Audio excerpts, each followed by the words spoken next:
श्रीमद्भागवत स्कंध 6 अध्याय 18 श्लोक 10। अथ कस्य पदायादान दयितेयान कीर्तयामि ते यत्र भागवत श्रीमान प्रहलादो बलिरेव च। नारायण। पिछले दिनों इस तथ्य को उद्भासित किया गया कि जो वेदांत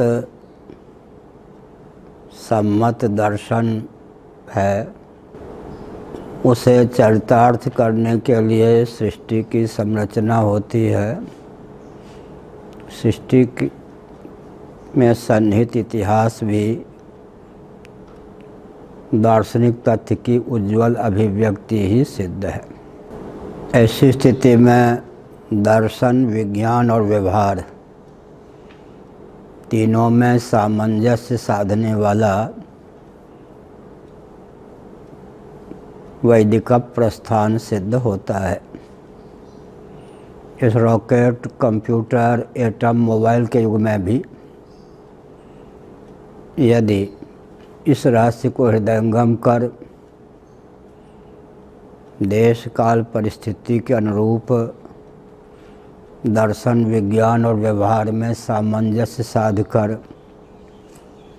लिखा जाए, बोला जाए और अपने जीवन का नियमन किया जाए तो सर्वविध उत्कर्ष सुनिश्चित है।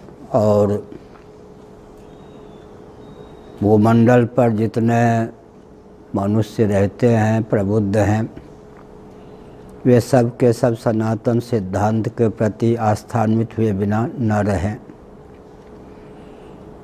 गुरुकुल की शिक्षा पद्धति प्रणाली का षड्यंत्र पूर्वक स्वतंत्र भारत में उच्छेद किया गया। यही कारण है कि विश्व स्तर पर प्रत्येक वाद और तंत्र में अपकर्ष हुआ है और भारत के तो अस्तित्व और आदर्श का ही विलोप लगभग परिलक्षित है। ऐसी स्थिति में उज्ज्वल शासन तंत्र भारत को सुलभ हो और व्यासपीठ अपनी महिमा को पुनः उद्दीप्त करने में समर्थ हो, अत्यंत आवश्यक है। भगवत्पाद शिवावतार शंकराचार्य महाभाग के जीवन की गाथा हम अगर समझ लें तो इस समय भी उज्ज्वल क्रांति की उद्भावना संभव है। भगवान शंकराचार्य महाभाग ने अवैदिकों के हाथ में शासन तंत्र और व्यास तंत्र को देखा। साथ ही साथ उन्होंने सूक्ष्मता पूर्वक यह भी अवलोकन किया कि हमारे यहाँ संघ, शक्ति, धर्म, अध्यात्म को जो महत्व प्राप्त था उसका अपकर्ष हुआ। बौद्धों ने अपने ढंग से संघ बल को अपना लिया। उनकी मान्यता के अनुसार उन्होंने धर्म को भी अपनाया और अध्यात्म को भी उन्होंने अपने ढंग से आत्मसात कर लिया। भगवत्पाद शंकराचार्य महाभाग ने क्या किया? बौद्ध सम्राट के हृदय का शोधन करके सनातन सम्राट के रूप में सुधन्वा को उद्भासित किया। जो बौद्ध भिक्षु थे, जिस ढंग से अध्यात्म को निरूपित करते थे, ख्यापित करते थे, उसमें जितने अंशों में वेद विमुखता थी उतने अंशों का मार्जन करके नैरात्म्यवाद का उच्छेद करके सनातन औपनिषद सिद्धांत को प्रतिष्ठित किया। विकल्पना निरधिष्ठान नहीं होती, बाध असाक्षिक नहीं होता, नाश निरन्वय नहीं होता, उत्पत्ति असन्मूलक नहीं होती, आत्मा में भेद स्वभाव सिद्ध न होकर औपाधिक होता है। इन सब अकाट्य तथ्यों को दर्शन विज्ञान व्यावहारिक धरातल पर उद्भासित किया, व्यासपीठ का भी शोधन कर दिया। व्यासपीठ और शासन तंत्र में सैद्धांतिक सामंजस्य भगवत्पाद शंकराचार्य महाभाग ने साधा। साथ ही साथ जहाँ उन्होंने कालक्रम से विकृत ज्ञान विज्ञान को शुद्ध किया, विलुप्त ज्ञान विज्ञान को उद्भासित किया, सूत्रात्मक ज्ञान विज्ञान को बृहद किया, वहाँ व्यासपीठ शासन तंत्र का शोधन कर दोनों में सैद्धांतिक सामंजस्य प्रस्थापित किया। एक प्रकार से भारत को अस्तित्व आदर्श की रक्षा का मार्ग प्रशस्त कर उन्होंने सबके हित का उपाय अभिव्यक्त कर दिया। श्री रामानुजाचार्य महाभाग इत्यादि मनीषियों ने भी हम विचार करके देखें तो इस संदर्भ में अपने अपने दायित्व का अपने अपने ढंग से निर्वाह किया। इसका अर्थ यही होता है कि जो सनातन सिद्धांत में आस्थान्वित महापुरुष हैं वे उज्ज्वल या स्वस्थ क्रांति के उद्भासक होते हैं, लेकिन कथा वार्ता तो आजकल बहुत है, किसी की समीक्षा और आलोचना में तात्पर्य नहीं है। परंपरा से वैदिक वाङ्मय का अनुशीलन का मार्ग जो विलुप्त कर दिया गया, उससे अपार क्षति पूरे विश्व की हुई। एक विचित्र बात है, कूटनीति चलने वाले उत्कर्ष को प्राप्त हुए यह भी हम नहीं कह सकते। कूटनीति चलने वालों का यह भी बल और वैभव क्षीण हुआ है, क्योंकि जब भारत अपने अस्तित्व और आदर्श को प्रतिष्ठित रखता था तो गुप्त या प्रकट परंपरा में अनुकृति के बल पर अन्य तंत्र भी सुदृढ़ रहते थे। भारत ही जब दिशाहीन हो गया तो कूटनीति जिन तंत्रों के द्वारा क्रियान्वित की गई वे तंत्र भी बहुत दुर्बल हो गए हैं, और इस प्राप्त कोरेना ने तो उनके ऊपर वज्रपात करके दिखा दिया कि भौतिक विधा से विकास को परिभाषित और क्रियान्वित करने का क्या दुष्परिणाम होता है। कल परसों चौथे दिन के वक्तव्य में हमने यह कहा कि काल दृष्टिगोचर नहीं है, सामान्य विधा यही है। देश का भी बहुत जो सूक्ष्म रूप है वो भी दृष्टिगोचर नहीं होता है। बहुत से अतीन्द्रिय पदार्थ हैं, वस्तु भी बहुत सी ऐसी हैं जिनको हम प्रत्यक्ष प्रमाण के द्वारा नहीं जान सकते, लेकिन हमारे यहाँ सच्चिदानंद तत्व ही जगत का निमित्त और उपादान कारण सिद्ध होता है। उसी की ईश्वर के रूप में, जीव के रूप में और अधिदैव वर्ग के रूप में स्फुट चेतनता युक्त अभिव्यक्ति होती है, और अचित जड़ वर्ग के रूप में भी वही उद्भासित होता है। तो अधिदैव पक्ष में जीवाधिष्ठित अधिदैव में जिसकी आस्था नहीं है वो प्राचीन हमारे इतिहास को नहीं समझ सकता है। फिर वह कहने के लिए बाध्य हो जाता है कि प्राक ऐतिहासिक काल या अनर्गल प्रलाप हमारे ग्रंथों के प्रति अनास्था उत्पन्न करने के लिए है। एक मैथिली में कहावत है, चलन आवे तंग ना टेढ़। किसी को नाचना नहीं आता, चलना नहीं आता तो प्रांगण को ही टेढ़ा कहना प्रारंभ कर देता है। यही कहावत आजकल है। जिन तथ्यों में पाश्चात्य जगत की गति नहीं थी, उन तथ्यों के प्रति अनास्था उत्पन्न करने के लिए प्राग ऐतिहासिक काल की उन्होंने कल्पना कर ली। और हमारे श्रीमद् भागवत इत्यादि में जो सन्निहित इतिहास, उनके प्रति भी गल्प कहकर, आख्यायिका कहकर, उपहास का पात्र उन्हें बना दिया और साथ ही साथ वेदों का स्वयं को पक्षधर मानने वाला व्यक्ति भी, उनके अनुगमन करने वाले बहुत से व्यक्ति भी पुराण इत्यादि की निंदा करने लगे तो वेदों के रहस्य को हृदयंगम करने का मार्ग भी अवरुद्ध हो गया। हमने कहा चर्षणी, राजपंचाध्यायी में भी चर्षणी शब्द का प्रयोग आया है। भगवान कौन? निशाकर। भगवान कौन? चंद्रदेव उद्दीप्त हुए, पूर्ण चंद्र का दर्शन हुआ। चराचर प्राणी जो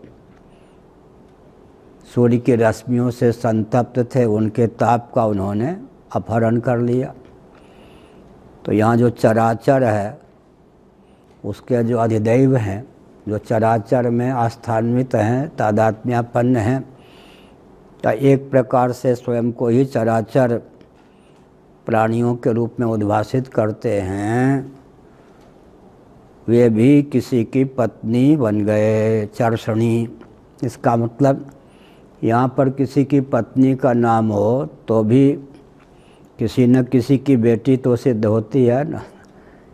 एक की पुत्री दूसरे की पत्नी बन जाती है। इसका अर्थ क्या हुआ? इसका अर्थ ये हुआ कि ऋषि मुनियों में अधिदैव का ज्ञान इतना प्रबल था, उनका जीवन इतना उन्नत था कि काल, देश और वस्तु के जो अधिदैव नियामक चेतन, उनको भी वो जन्म देने में समर्थ थे। तो हमने कहा कि अधिदैव का नियामक कौन हो सकता है? अधिदैव की अपेक्षा चेतना उद्बुद्ध किस में हो सकती है? जीव में। जीव की अपेक्षा अधिक चेतना किस में उद्बुद्ध है? ईश्वर में। और स्वयं चित धातु कौन है? ब्रह्म तत्व। विषय करण सुरजीव समेता, सकल एकते एक सचेता, सबकर परम प्रकाशक जोई, राम अनादि अवधपद सोई। तो जीव दंपति, पति पत्नी के रूप में अभिव्यक्त जो जीव, उसने क्या किया? जितने उन्नत वो जीव थे दंपति के रूप में, पति पत्नी के रूप में, उन्होंने अधिदैव को लाला और लाली बना लिया, पुत्र पुत्री के रूप में जन्म दिया। हमारे यहाँ अधिदैव की दृष्टि से, अधिदैव के दृष्टि से सबकी चिन्मयता है, भगवान चित स्वरूप हैं। तो ये जो समर्थ थे, कौन समर्थ थे? ऋषि मुनि। क्योंकि देवता को पुत्र बनाने की, देवियों को पुत्री बनाने की क्षमता किसमें हो? तो देवता से अधिक उद्दीप्त हो। कश्यप जी को प्रजापति क्यों कहा गया? वो साक्षात जीव तत्व के अवतार माने गए हैं। दार्शनिक धरातल पर जो सप्तर्षि हैं, सप्तर्षि 5 ज्ञानेंद्रिय, मन बुद्धि, ये 7 के अवतार हैं। वो हमारे यहाँ जो 5 ज्ञानेंद्रिय और मनोमय कोश, विज्ञानमय कोश की दृष्टि से अंतःकरण के 2 भेद हैं, मन बुद्धि, इन 7 के वो अवतार हैं। तो जो जो हमारे यहाँ तत्व हैं, उन सब तत्वों में तादात्म्यापन अधिदैव अथवा अधिदैव के द्वार से तादात्म्यापन जीव का अवतार माना गया। तो जीव जो होता है वो अधिदैव से उत्कृष्ट होता है। चेतना संपन्न जीवाधिष्ठित जो अधिदैव होते हैं वे चमत्कारपूर्ण कार्य को करते हैं कि क्योंकि जीव ही अमुक अमुक कर्मोपासना के समुचित अनुष्ठान के फलस्वरूप कोई अधिदैव बनता है। इसलिए वो प्रबुद्ध जीव अधिदैव को भी कालावयव के अधिदैव, देश दिक् अवयव के अधिदैव, वस्तु अवयव के अधिदैव, इन सब को पुत्र पुत्री के रूप में प्रकट किया। बार बार मैं इस बात को 3-4 दिनों से क्यों कह रहा हूँ कि जो सद्गृहस्थ सुन रहे होंगे वो गृहस्थाश्रम को भोग विलास का केंद्र न समझें, अपने जीवन को इतना कसें कि भारत के अस्तित्व आदर्श को अक्षुण्ण रखने वाले और जो विलोप प्राय अस्तित्व आदर्श है उसको पुनः मौलिक रूप देने में समर्थ पुत्र पुत्री को जन्म देने में समर्थ हो सकें, इसलिए मैंने कहा। एक और बात है, मैंने कहा कि भगवती सीता ने कहा हनुमान जी तुम समर्थ हो, लेकिन मैं तुम्हारे कंधे पे बैठ करके और राम जी तक पहुँचूँ ये उचित नहीं। समर्थ होने पर भी एक बहुत गंभीर मनोवैज्ञानिक तथ्य है, समर्थ होने पर भी हर व्यक्ति हर कार्य में सफल नहीं हो सकता। समर्थता अलग चीज़ है और सफलता अलग चीज़ है। कुछ सुनने में विचित्र लगता होगा। समर्थ जो होगा वो तो जिस कार्य को करने में जो समर्थ है उस कार्य को करने लगेगा तो क्या होगा? सफलता उसको मिलेगी? नहीं मिलेगी। वहाँ देखना चाहिए कि समर्थ होता हुआ भी इस कार्य में मैं निमित्त ईश्वर की ओर से बनाया गया या नहीं। महाभारत का अंतरंग मनोविज्ञान है इन सब ग्रंथों का। समर्थता ही सफलता में हेतु नहीं है। समर्थता के साथ साथ जिस कार्य की सिद्धि में जो निमित्त है उसके अतिरिक्त व्यक्ति समर्थ होने पर भी उसमें हाथ लगा दे तो असफल हो जाएगा। ये सब जो इतिहास है, दर्शन है, नीति है, सब कुछ है। इसको उसी ढंग से ढाल के हम क्यों बोलते हैं? पहले हमारे मनोबल को क्षीण करने वाले व्यक्तियों की कमी नहीं थी। मनोबल क्या? लोग कहते थे आप जो बोलते हैं सिर से ऊपर चला जाता है। मैं सुन लेता था। उस समय यंत्र की कोई विधा हमारे यहाँ नहीं थी। मैं किसी से धन वन नहीं मांग रहा। धनंजय भगवान जो हैं जगन्नाथ उनके शरणागत हूँ क्या, और हमारा पूरा संस्थान भगवान के प्रति समर्पित है। वो जहाँ जैसा उचित समझेंगे योगक्षेम करेंगे, योगक्षेम वहन करते रहे हैं। हम भगवान के प्रति समर्पित हैं और कहीं दीनता दरिद्रता का परिचय देना उचित नहीं। भगवान समर्थ हैं तो हम उनकी कृपा से समर्थ हैं। लेकिन एक संकेत करना चाहते हैं कि यहाँ एक तथ्य है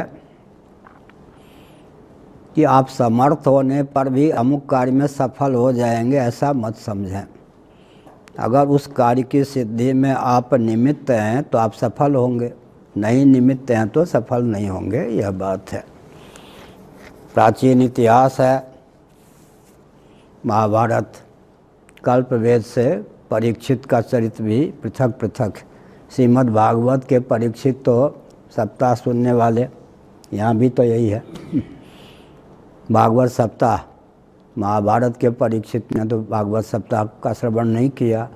वो कल्पवेद से एक ही व्यक्ति के चरित्र में हमारे आर्ष ग्रंथों में भेद हो जाता है। महाभारत के परीक्षित का नाम परीक्षित है, नाम में भी भेद है, उच्चारण की दृष्टि से लेखन के। ये परीक्षित, वो परीक्षित।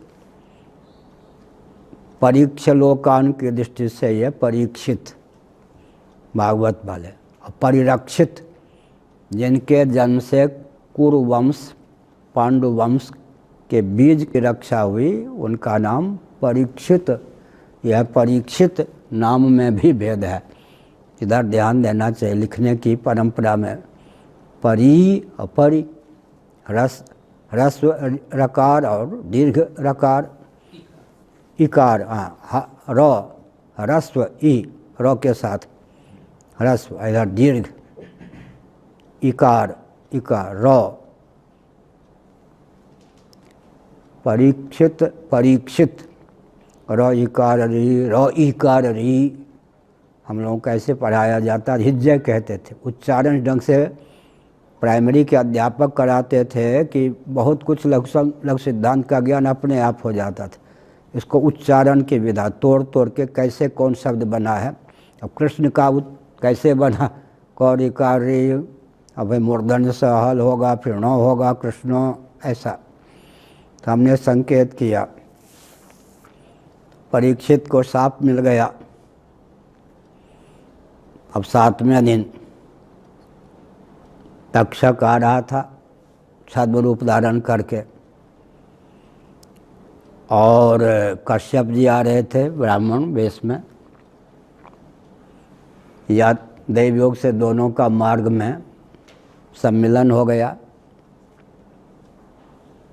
तक्षक ने कहा ब्राह्मण देवता कहाँ जा रहे हैं? कश्यप जी नहीं समझे कि यही तक्षक है, वेश बदले हुए था, मनुष्य के रूप में था। आज 7वां दिन है ना, राजा धीराज परीक्षित को तक्षक काटेगा तो फिर क्या होगा? वो मर जाएगा, या शाप की पूर्ति हो जाएगी डस लेगा तो आप क्या करेंगे पंडित जी? मैं गारुड़ मंत्र को जानता हूँ। गरुड़ोपनिषद है ना, एक गारुड़ोपनिषद, उसमें गारुड़ विद्या का वर्णन है। तो मैं उस मंत्र के बल पर विष को उतार दूंगा। कदाचित तो मर ही गया तो भी जिला दूंगा।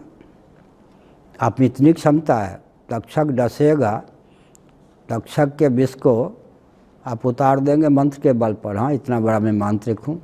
तो उससे आपको क्या लाभ होगा? खूब दक्षिणा मिलेगी भाई, चक है जाए वो। यमुना जी, जय यमुना जी, चक है जाए वो यजमान। खूब दक्षिणा मिलेगी ब्राह्मण को तो फिर अच्छा। तो क्षमा कीजिए पंडित जी, मैं ही तक्षक हूँ। तो यहीं परीक्षा हो जाए। हाँ हो जाए। अब दोनों में ठन गए। सामने ये जितना सामने वट वृक्ष है ना, उससे बहुत विशाल, मानो कलकत्ता में जो वट वृक्ष है, गए हैं, दर्शन किया? 1 किलोमीटर परिधि में ऐसा है वो। हाँ, कलकत्ता में एक वट वृक्ष, तो परिधि अगर ले गए तो 1 किलोमीटर। उस पर एक लकड़हारा था चढ़ा हुआ, वो लकड़ी काट रहा था। तो हो जाए, अपनी अपनी शक्ति आजमा लो। कश्यप जी ने कहा तुम इसको डसो, फूक, जैसे किया तो लकड़हारा, उसके कुल्हाड़ी और पूरा वृक्ष, शाखा प्रशाखा पत्र सब के सब खाक हो गए, एकदम जल के राख। तक्षक ने अपना प्रभाव दिखा दिया। महाभारत। हाँ पंडित जी, अब आप यथावत कर दीजिए। जो वृक्ष जैसा, ये वट वृक्ष जैसा था, यथावत। हाँ। सुरेश जी यथावत। उधर भी हाँ, यथावत यथावत। तो यथावत हो जाइए, पूर्व श्रोता सो जाइए एकदम यथावत। इस वृक्ष को लकड़हारे के सहित उसके हाथ में कुल्हाड़ी, ज्यों के त्यों। बस फिर क्या था? कौन? कश्यप महर्षि ने मंत्र का प्रयोग किया, गारुड़ मंत्र, और वो ज्यों के त्यों हो गया। तक्षक ने कहा लोहा तो मानना पड़ेगा, लेकिन अब कहा पंडित जी फिर भी आप सफल नहीं होंगे। तो हाथ कंगन को आरसी क्या? मुहावरा, फ्रेज कहते हैं। हाथ कंगन को आरसी क्या? तीसरे वो हैं, हाथ कंगन को आरसी क्या?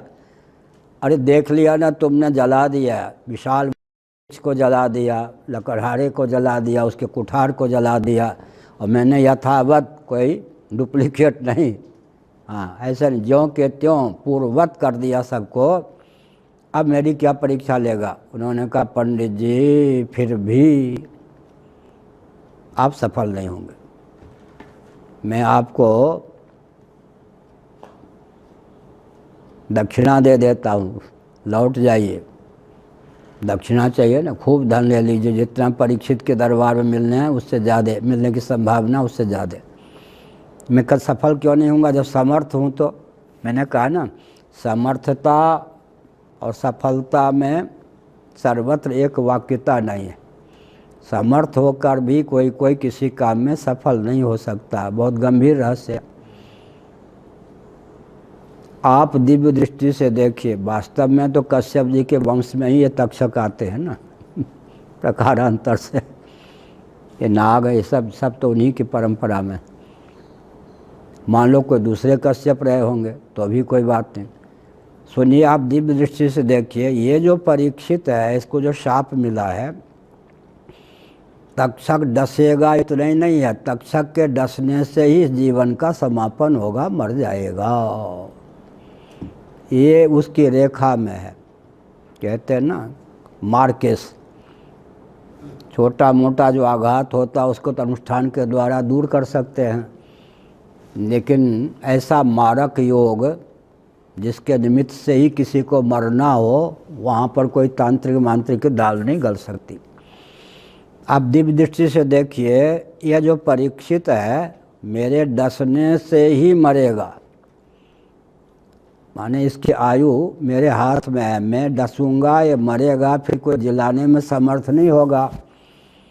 यदि इसका जीवन क्या बीच में केवल मार्केस होता तब तो आप जिला देते, लेकिन उसके तो प्रारंभ में लिखा है मेरे डसने से ही वो मरेगा, फिर परीक्षित शरीर में कभी आ ही नहीं सकता है अगले जन्म में जो कुछ हो। तो आप जब मैं डसूंगा वो मर जाएगा, तो आप मरे हुए को जिलाने में समर्थ तो हैं, लेकिन मेरे डसने से ही जिसके मौत लिखे हैं, जाति आयु भोग प्रारब्ध के कितने फल हैं मुख्य योग दर्शन। जाति माने जन्म, आयु माने श्वास प्रश्वास की निश्चित अवधि, भोग माने सुखप्रद दुखप्रद वस्तु की समुपलब्धि, पदार्थ की समुपलब्धि, उनके सेवन से प्राप्त आह्लाद की प्राप्ति, सुख दुख की प्राप्ति, भोग। प्रारब्ध के मुख्य 3 भेद हैं योग दर्शन के अनुसार, जाति आयु भोग। जाति माने जन्म, स्त्री शरीर में, पुरुष शरीर में, नर शरीर में, नारी शरीर में, एक ही बात है। स्थावर शरीर में, जंगम शरीर में। अगर वर्णम व्यवस्था मानते हैं तो ब्राह्मण, क्षत्रिय, वैश्य, शूद्र, अंत्यज कुल में। अच्छा, नाटा सा, गोरा सा, लंबा सा, जैसा जो अमुक माता पिता के द्वार से अमुक योनि में, ये सब। जाति का अर्थ होता है जन्म, आयु का अर्थ होता है श्वास प्रश्वास की निश्चित अवधि, भोग का अर्थ होता है सुखप्रद दुखप्रद पदार्थ वस्तु सामग्री की उपलब्धि, उनके सेवन से सुखानुभूति दुखानुभूति। इसमें विचार किया गया है पौरुष कहाँ पर कितने अंशों में या कितने अंश में कारगर हो सकता है। जाति तो जन्म जो होना था हो गया, उस पर क्या करेंगे जिस कुल में जन्म होना था वो हो ही गया। जाति पर अब तो कोई बस नहीं ना, तो हो गया। बहुत बढ़िया वाल्मीकि रामायण में देखता हूँ आपको राम जी को कहा लक्ष्मण जी ने, वन भेजने में कौन सा समर्थ है। भले ही पिताजी ने उन्मत्त होकर वरदान दे दिया हो, पिता भी सामने आ जाएंगे तो मेरे हाथ में धनुष बाण है। लक्ष्मण जी ठहरे। हाँ, भरत नंजाल में है, भले ही कूटनीति उसकी रही हो, वो भी आ जाएगा तो मैं मजा चखा दूंगा एकदम। आप किसी भी कीमत पर वन में नहीं जाएंगे। ये सब का प्रारब्ध भी रोडाट कावेगा तो उससे भी निपट लूँगा। लक्ष्मण जी ठहरे, शेषनाग के अवतार। राम जी हंसे मुस्कुराए, अरे ज्योतिष इत्यादि रहने दे लक्ष्मण, घटना घट जाए तभी तो ऐसा हो नहीं था घटना घट जाए तब तो होगा ना कि ऐसा हो नहीं था भाई। क्या घटना घट जाए तब तो राजगद्दी की तैयारी और वनवास का उपक्रम कोई तालमेल है कि घटना घट जाए, बारात निकल रही या दूल्हे या दूल्ही की मौत का योग है, कोई समझ सकता है। घटना घट जाए तब घटना तो घट ही गई, प्रारब्ध को क्या मारोगे ऐसे अब जन्म पर हमारा बस क्या चलेगा। जिस कुल में जैसे जन्म होना था वो हो ही गया। अब 2 बच गए, कौन कौन, आयु और भोग। आयु और भोग, इन पर किसी अंश में दाल गल सकती है। पौरुष के विषय कौन हो गए, आयु और भोग। श्वास प्रश्वास की निश्चित अवधि, संयम के द्वारा, समाधि के द्वारा इन पर संयम प्राप्त हो सकता है। देवता के वरदान के द्वारा पूज्य स्वामी अखंडानंद महाराज कहते थे, उनके पितामह बहुत बड़े ज्योतिषी, काशी के ज्योतिषियों से भी उन्होंने दिखाया। ये जो हमारा पोता है, पौत्र है, संतुन द्विवेदी नाम था पूज्य स्वामी अखंडानंद महाराज के। कल इन्होंने अमृत महोत्सव का उनका प्रवचन सुनाया हमको। तो उनकी आयु 19 वर्ष की थी, इसलिए पिताजी कुछ बहुत पहले समाप्त हो गए थे, तो पितामह ने जल्दी विवाह करा दिया कि वंश चले। जब इनको सुना दिया गया तुम्हारी आयु कम वर्ष की है, तो मृत्यु के भय से, स्वयं कहते थे, छिपाते नहीं थे, अमुक महात्मा के पास गया। उन्होंने कहा भाई मृत्यु को तो टाल नहीं सकता, लेकिन मृत्यु के भय को मैं दूर कर दूंगा अध्यात्म विद्या से। तो उन्होंने कहा कि मृत्यु के भय ने ही उनको ब्रह्म विद्या और महापुरुषों से जोड़ दिया। लेकिन भगवत कृपा से, संतों कृपा से 19 को 4 से गुणा कीजिए, कितने हो जाएंगे? 76 वर्ष की आयु प्राप्त हुई, तिगुनी आयु बढ़ गई या नहीं। ऐसे ही कभी कभी मर्त्य लोक की आयु क्या है, दिव्य लोक की आयु के रूप में परिवर्तित कर दी जाती है। ऐसा सो वशिष्ठ विधिगत जय छे की रामचरित मानस में आप गुरुदेव ऐसे हैं जो विधाता माने अपने पिता ब्रह्मा जी की गति लेखनी को भी छेक सकते हैं, अवरुद्ध कर सकते हैं। एक देवी थी, उसके प्रारंभ में था कि विवाह में 7 ब्रह्म भवनी की वाक्य होते हैं, उसी समय वो विधवा हो जाएगी। उसने महर्षि जी को प्रणाम किया, मुँह से निकल गया सौभाग्यवती हो जा। सौभाग्यवती मुस्कुराई, क्यों मुस्कुराती है? आप तो त्रिकालदर्शी हैं, मुझे तो इसी समय विधवा होना है। अच्छा, तो मुँह से निकल गया, तो मेरी बात झूठ ना हो। तो उन्होंने हाथ बढ़ा दिया, वकील ने, वशिष्ठ जी ने, नहीं जीभ बढ़ा दिया। जिस वाणी से मैंने पिताजी के लिखे हुए, विधाता के लिखे हुए बात पे पानी फेर दिए, वो जीभ ऐसे। ब्रह्मा जी प्रकट हो गए, उन्होंने हाथ फैला दिया, मेरा हाथ काट लो, मेरा बेटा ऐसा निकला कि मेरे लिखे हुए पर इसने पानी फेर दिए। और वशिष्ठ जी ने जीभ बांध दिए। कुछ गुरुदेव ने कथा सुनाई थी, अब कोलाहल मच गया। वशिष्ठ जी ने जीभ, जिस मुँह से वाणी वरदान निकल गया वो झूठे ना हो जाए, जीभ काट दो। उन्होंने हाथ काट दो। तब अब घमासान हो गया। तब फिर लोकांतर के एडवोकेट, जज, अधिवक्ता जो है और न्यायाधीश से सब आए। फिर हुआ कि मर्त लोक की आयु को अमुक ऊपर के लोग, मनुस्मृति में लिखा है ना, मर्त लोक की कितनी आयु, और पितृलोक में, गंधर्व लोक में, देवलोक में, ब्रह्मलोक में कितनी हो जाती है।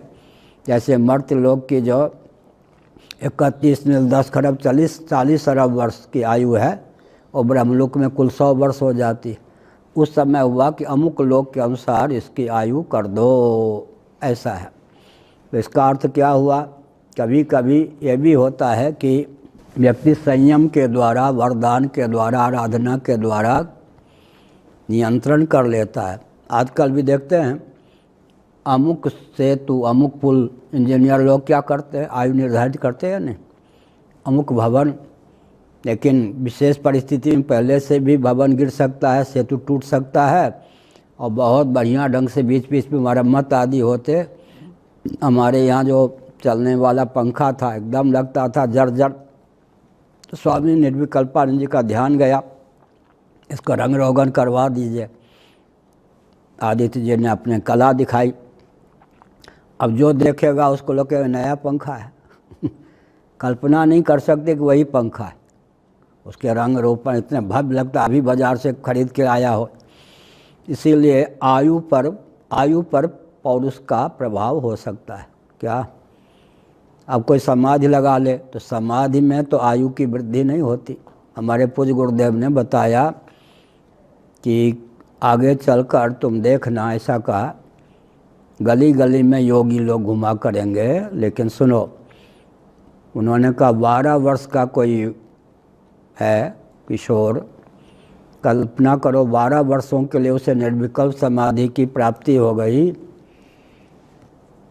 12 वर्षों के बाद समाधि टूटने पर भी उसकी आयु 12 ही रहेगी।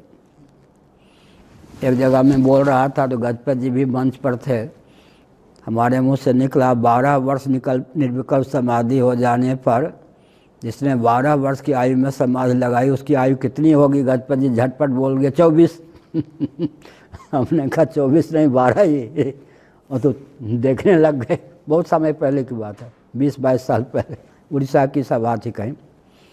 इसका मतलब समाधि दाह, यह गणित के 25 कबूतर दाना चुन रहे हैं, एक कबूतर उड़ जाएगा तो 1 मिनट बाद कितने कबूतर रह जाएंगे? अब गणित की दृष्टि से क्या उत्तर होगा? 24। वाह, आप तो बहुत बड़े गणितज्ञ। 24 में से 1 कबूतर उड़ गया, फिर भी 24 ही रहे। बढ़िया भृगु जी है ना आखिर। 25 नहीं कहा, 24 है। 24 कबूतर में 1 कबूतर उड़ गया तो रह कितने गए? कुल कबूतर 24 थे। ज्योतिष का लिखा हुआ है ना भृगु जी का। 24 कबूतर में 1 कबूतर उड़ गया। खले कपोतन न्याय, अपने यहाँ एक ग्रंथ है न्याय शास्त्री या क्या नाम है, 1000 न्याय का उसमें वर्णन है, संस्कृत में अपने पास पुस्तक है कोई।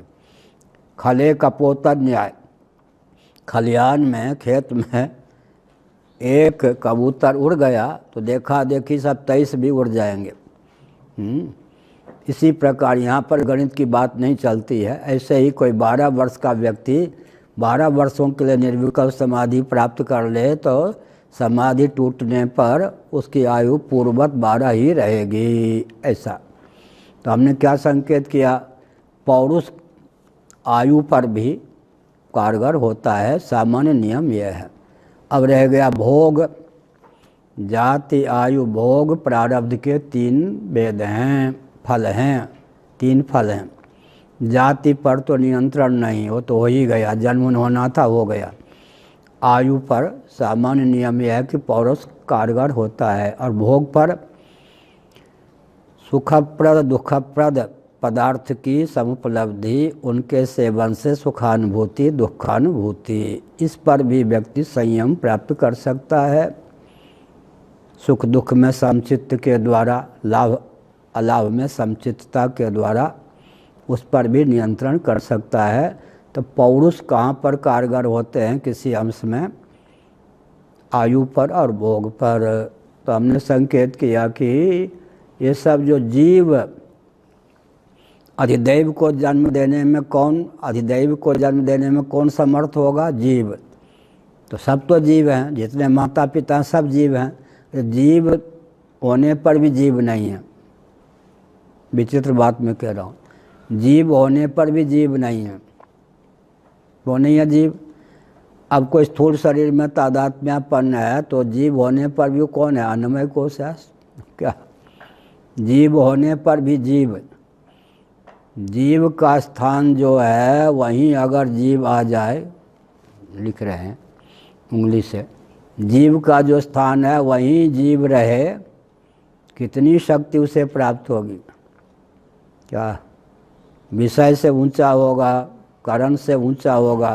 करण माने कर्मेंद्रीय, ज्ञानेंद्रीय, मन बुद्धि चित्त अहंकार। उसके बाद अधिदैव से ऊंचा होगा। अधिदैव का नियामक, करण का नियामक, शरीर का नियामक को हो जाएगा।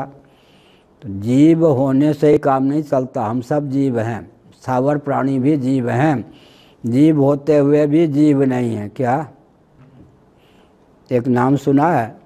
स्त्रैण। नीति शास्त्र में लिखा है स्त्री का संग भी उतना घातक नहीं होता जितना कि स्त्रैण का संग। स्त्री का संग होगा तो उसके नखरे आदि से आज न से कल वैराग्य तो होगा, बुरा न मानो, होली है, दुख दोषानुदर्शनम। लेकिन स्त्रैण जो होगा, स्त्री लंपट, वो इतनी महिमा गाएगा इतनी महिमा गाएगा कि वो कभी वैरागिनी होने देगा। स्त्री की अपेक्षा स्त्रैण का संग अधिक घातक होता है। तो यहाँ विचित्र बात क्या हुई, हम सब जीव हैं, लेकिन जीव होते हुए भी जीव नहीं हैं। कोई अन्नमय कोश में, यहाँ तो गीता में बहुत विचित्र बात है, पुत्रदार गृहादिषु अभिस्वंग, पुत्रदार गृहादिषु। अब ये सब शरीर के बाहर हैं नहीं। अभिस्वंग माने घन गंभीर आसक्ति, अनात्मा में आत्मबुद्धि अभिनिवेश। पुत्र अपने शरीर से भी बाहर है या नहीं, पत्नी गृह, पुत्र पत्नी तो कम से कम चेतन है, और गृह जननी जनक बंधु सुत दारा, तन धन भवन सुहृद परिवारा, सबके ममता ताग बटोरी, ममपद मन ही बांधी बटोरी। भवन भी है या नहीं।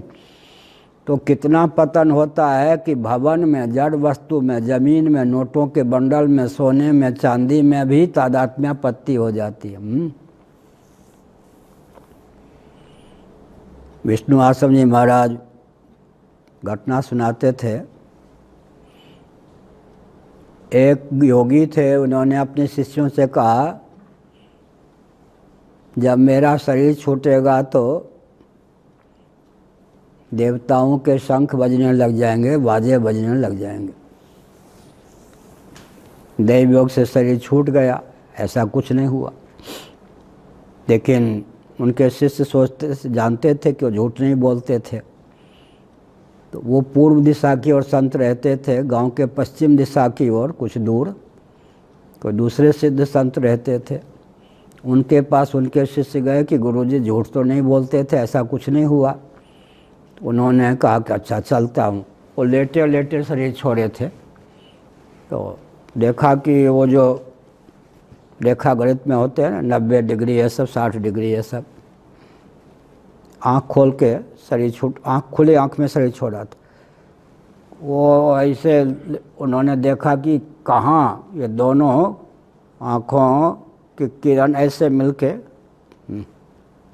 त्रिकोण बनेगा रेखा गणित की। तो देखा कि सामने बेर का पेड़ था, बहुत पका हुआ, वहाँ जाके ये त्रिकोण बन रहा है।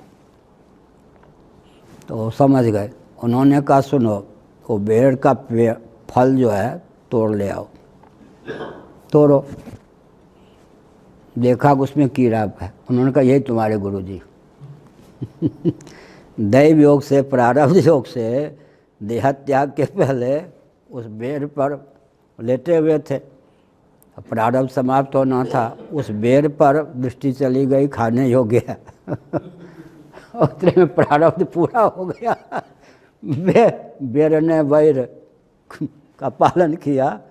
तो उन्होंने कहा कि मेरी आज्ञा है, क्या तुम्हें पाप नहीं लगेगा, इस कीड़े को मार दो। अच्छा महाराज, अब एक जन्म का जो कुटिल प्रारब्ध था ना, एक जन्म जैसे मेरे बनना पड़ा नहीं भरत जी को, वो समाप्त हो गया। बस वो कीड़े का शरीर छूटा नहीं कि हाँ देवताओं के शंख आदि बजने लग गए। क्या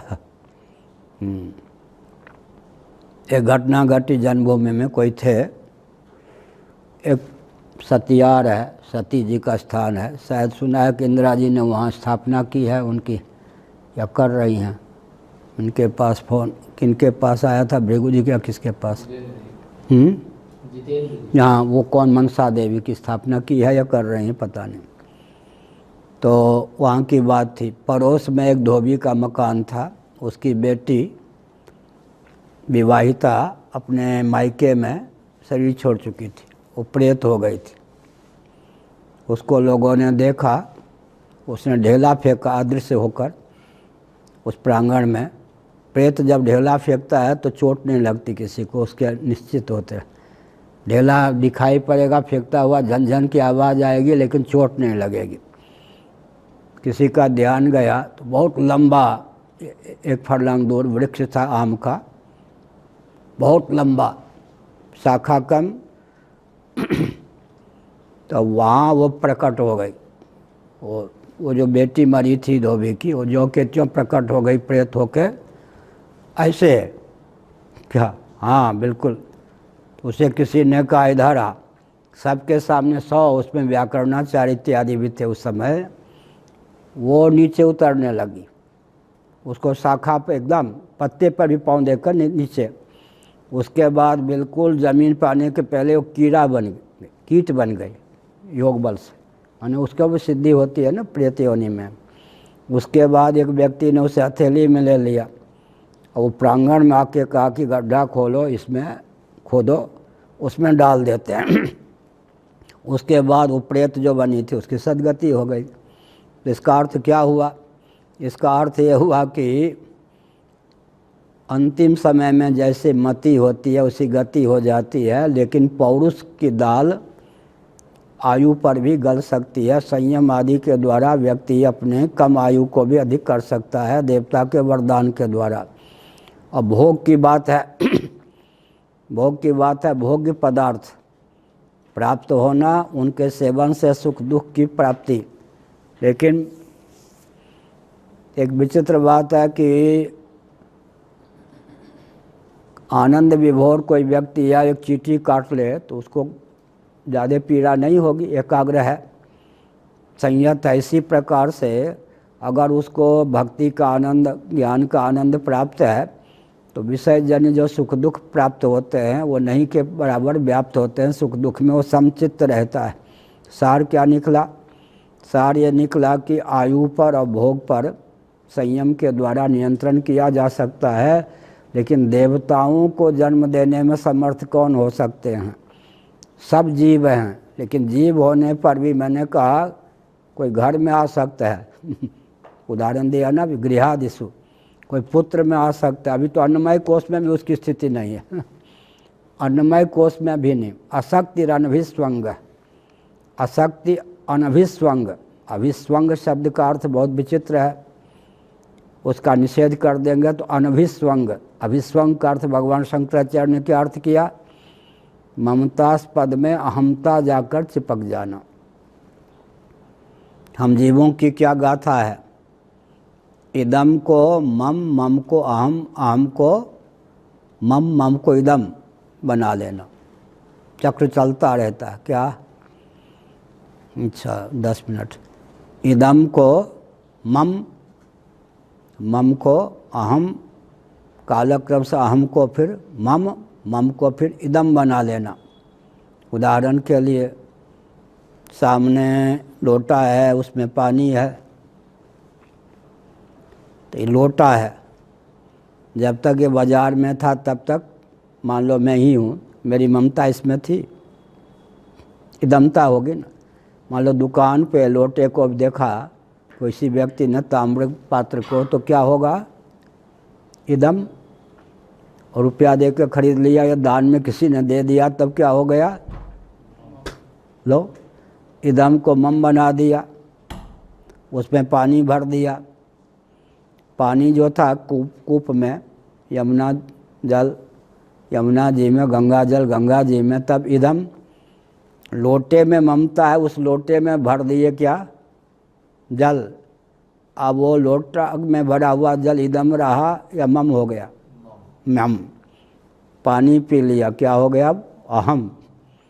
कालक्रम से मूत्र बन गया तो क्या हो गया? मम। दूसरे के मूत्र के प्रति बड़े ग्लानि, अपने मूत्र के प्रति मोरारजी देसाई कांड हो जाता है पूज्य गुरुदेव ने प्रयाग में कहा, वो प्रधानमंत्री, भारत को देखो, मूत्र स्वाम्बुपान करने वाला प्रधानमंत्री देश को क्या दे सकता है मोरारजी देसाई कांड हो जाता है फिर उसके प्रति मम। और कालक्रम से गंगा नाला में मिल कर के 10 किलोमीटर तो पहुंच गया मूत्र, तो क्या हो गया? इदम। फिर तो ये संसार चक्र कैसा चलता है? हम लोग क्या करते हैं? देखते देखते इदम को, अयम को, इदम को क्या बना लेते हैं? मम। मम को बना लेते हैं अहम। और कालक्रम से अहम का कुछ अंश चला जाता है, फिर मम, मम हो जाता है इदम। तो इदम मम अहम अहम मम इदम, ये चक्र चलता रहता है। तो जीव होने से ही काम नहीं चलता। कोई जीव होता हुआ बेटा है क्या?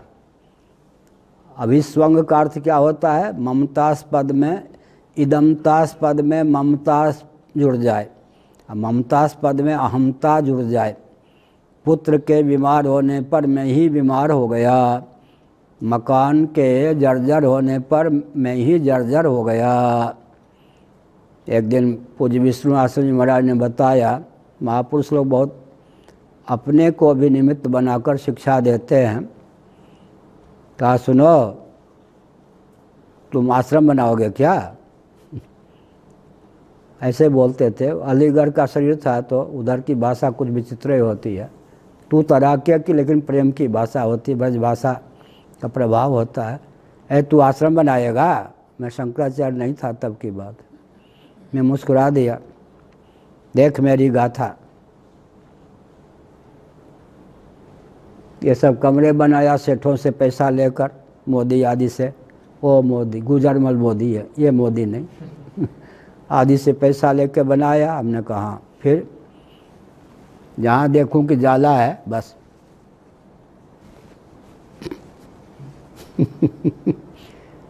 झाड़ू भी नहीं, ऐसे दीवार से।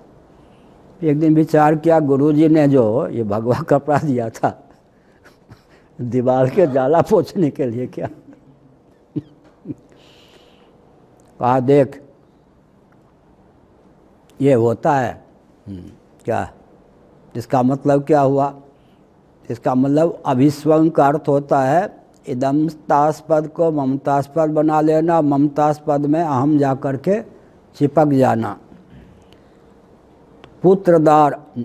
पुत्रदार गृहादिषु अनभिस्वंग, अभिसंग होगा तब तो उसका निषेध होगा ना। पुत्रदार गृहादिषु, शरीर के बाहर ये है नहीं, पुत्र भी, दारा भी, दार भी और गृह इत्यादि में। इसीलिए कहा कि जीव होना ही पर्याप्त नहीं है। कौन जीव मकान बन चुका है भवन में आ सकता है, कौन पत्नी में आ सकता है, कौन पुत्र में आ सकता है, कौन नोटों के बंडल में आ सकता है। वो तो शरीर के अंदर रहने पर ही मानो शरीर के बाहर रहता है। फिर अब आ गया शरीर को लेकर, फिर इससे अंदर क्या हो गया? अन्नमय कोश के बाद प्राणमय कोश में, फिर प्राणमय कोश से ऊपर उठा तो मनोमय कोश में, मनोमय कोश से ऊपर उठा तो विज्ञानमय कोश में। लेकिन इंद्रियां, मन, बुद्धि ये सब कारण हैं। करुणग्राम में तादात्म्यापत्ति छूट जाए तब अधिदैव में जो एक एक इंद्रिय के नियामक देवता हैं उनका नाम एक एक अधिदैव है। उनमें भी तादात्म्यापत्ति न रह जाए तो जीव जो है वो हो गया। अब क्या आध्यात्मिकी प्रच्युति है या स्वरूप से प्रच्युति है? जीव यानी कि वो लुढ़कते लुढ़कते कुछ अपने स्थान पर रहने पर भी एक वाक्य ने ही एक देवी को सिद्ध बना दिया था, आनंदमयी माँ। एक ही वाक्य बोलती थी मुस्कुराकर, वैधव्य प्राप्त थी और उनके अनुयायी उनको साक्षात देवी का अवतार ही मानते थे। बुरा न मानो, होली है, बंगाल में किसी का जन्म हुआ हो और वृंदावन में वो रह जाए, बस बंगाल के व्यक्ति उसको भगवान या भगवती मान लेते हैं। भगवान भगवती होने के लिए इतना सा प्रयास चाहिए। कौन सा? बंगाल में जन्म हुआ हो और चैतन्य महाप्रभु जहाँ वृंदावन गए थे ना, पुरी की उतनी बात नहीं करते वो लोग, बंगाल के लोग पुरी आते हैं। बंगाल में जन्म हुआ हो और पुरी में ये वृंदावन में रहे, इतने से वो भगवान या भगवती की डिग्री प्राप्त कर लेता है। फिर अगर साधन पूजी हो तो फिर क्या कहना। तो उनको बंगाल के लोग, हमने तो खूब दर्शन किया है, हम तो वृंदावन में रहते हैं, उसमें कई सिद्ध थे वृंदावन में। देवरावा बाबा एक, आनंदमयी माँ दो, पागल बाबा तीन, नीम करोली वाले चार, कम से कम 4 सिद्ध तो थे उस समय। मैं सिद्ध नहीं था, मैं अपनी जगह था, जैसा था वैसा था। मैं जब वृंदावन में रहता 4 सिद्ध तो थे। तो क्या अर्थ हुआ? वो एक वाक्य बोलती थी,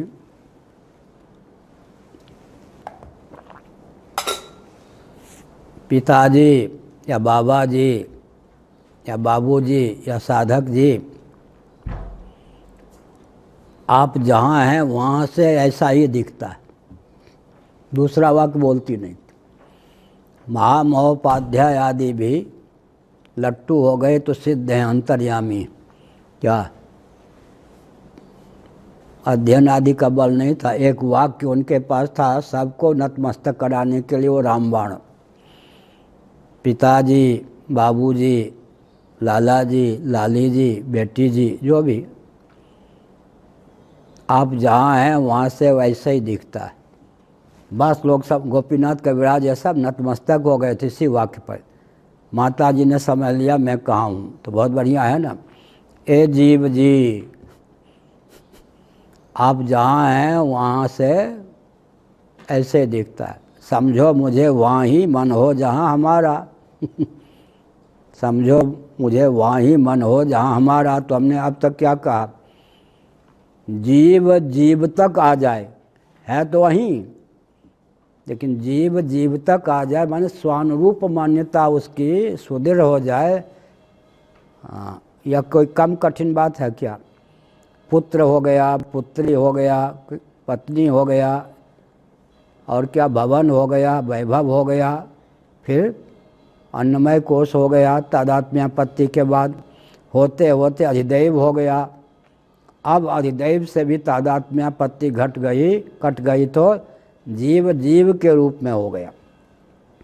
जब जीव जीव के रूप में हो जाता है माने अपने अनुरूप ही अपने को मानता है, अधिदैव से भी वर पर, तब उसमें वो क्षमता होती है कि वह सदगृहस्थ है तो अपनी पत्नी के द्वार से, वो भी पत्नी भी उसी स्तर के, दो जीव, जीव भावापन्न दो जीव, एक स्त्री शरीर में एक पुरुष शरीर में, एक का संबंध पत्नी का, एक का संबंध पति का, दोनों दंपति, तब जाकर वो अधिदैव को, काल के अधिदैव, देश के अधिदैव, वस्तु के अधिदैव को लाला लाली के रूप में व्यक्त करने में, प्रकट करने में समर्थ हैं। आज भी मेरी धारा दर्शन की ओर ही चली गई, और दर्शन मुझको इतना प्यारा है कि बस कहीं कोई दर्शन के गंध मिल जाए फिर देखो इतिहास भी मैं छोड़ता नहीं, जो भी जैसा है सब बोलता हूँ। तो बस एक वाक्य बोल दूँ 10वें श्लोक पर, हो गया। अथ कश्यपदा यादान दयिते यान कीर्तयामि ते यत्र भागवत श्रीमान प्रहलादो बलिरेव च। ये जो प्रजापति होते हैं, कश्यप आदि, मरीचि आदि का नाम प्रजापति है, इतने उच्च होते हैं, लेकिन इनकी संतान पत्नियों के द्वार से कौन कौन? दानव इत्यादि भी, दैत्य इत्यादि भी। इसका अर्थ क्या होता है? ये प्रजापति का अर्थ क्या हुआ? बाहुभवन सामर्थ्य संपन्न जो होते हैं, उनकी एक क्षमता होती है कि वो अभिव्यंजक संस्थान के योग से अपने को विविध विरुद्ध रूप में भी अभिव्यक्त करने में समर्थ होते हैं। कैसे? स्वाति नक्षत्र का जो जल बिंदु है, अभिव्यंजक संस्थान के योग से कहीं मोती बन जाए, कहीं विष बन जाए, कहीं वंशलोचन हो जाए, कहीं गोरोचन हो जाए।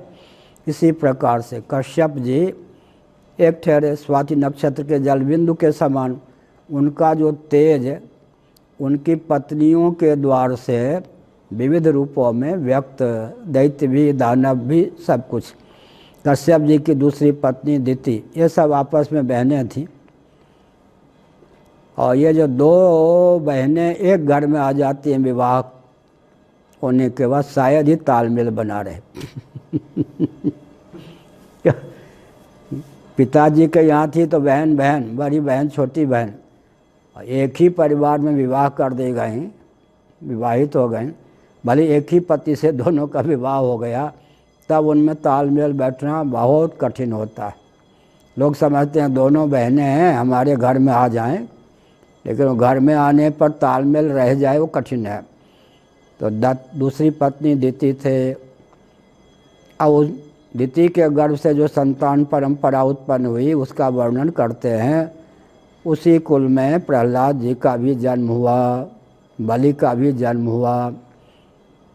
ये जो दैत्य शब्द है ना, खराब थोड़े है।